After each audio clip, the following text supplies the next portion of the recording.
எனக்கு தெரிஞ்ச பூஜை அறை குறிப்புகள உங்க கூட ஷேர் பண்ணிக்கிறேன் இந்த ஷார்ட்ஸ் மூலமா. நம்ம பழைய பூ இருக்கிறது தெரியாம விளக்கு ஏத்திட்டோம்னா, விளக்கு ஏத்துனதுக்கு அப்புறமா அந்த பழைய பூவ எடுக்கக்கூடாது.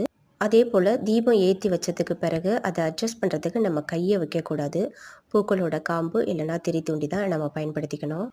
விளக்கு ஏத்தும்போது கைகள்ல எண்ணெய் இருந்துச்சுன்னா, தலையில தடவுறது தான் எல்லாரோட பழக்கமும். அந்த தவற நம்ம செய்யக்கூடாது. பூஜை அறையில எப்போதுமே ஒரு சின்ன துணி வச்சுக்கணும். எண்ணெய் கையில பட்டுச்சுன்னா துடைக்கிறதுக்காக.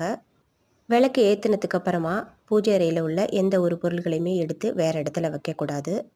எப்போதுமே காமாட்சி தீபம் ஏத்துறதுக்கு முன்னாடி எல்லாத்தையும் ஒரு தடவை சரியா இருக்கா அப்படின்னு பார்த்துக்கோங்க. ஏற்கனவே எரிஞ்சிருந்த கம்ப்யூட்டர் சாம்பிராணியோட துகள்கள், பத்தியோட இது, பழைய பூக்கள் இவைகள் எல்லாத்தையுமே சரி பார்த்துட்டு அதுக்கு பிறகு தான் நாம தீபம் ஏத்தணும். என்னோட இந்த வீடியோ உங்களுக்கு பிடிச்சிருந்துச்சுனாக்கா லைக் பண்ணுங்க. என்னோட சேனலை சப்ஸ்கிரைப் பண்ணுங்க. எனக்கு சப்போர்ட் பண்ணுங்க. தேங்க்ஸ் ஃபார் வாட்சிங்.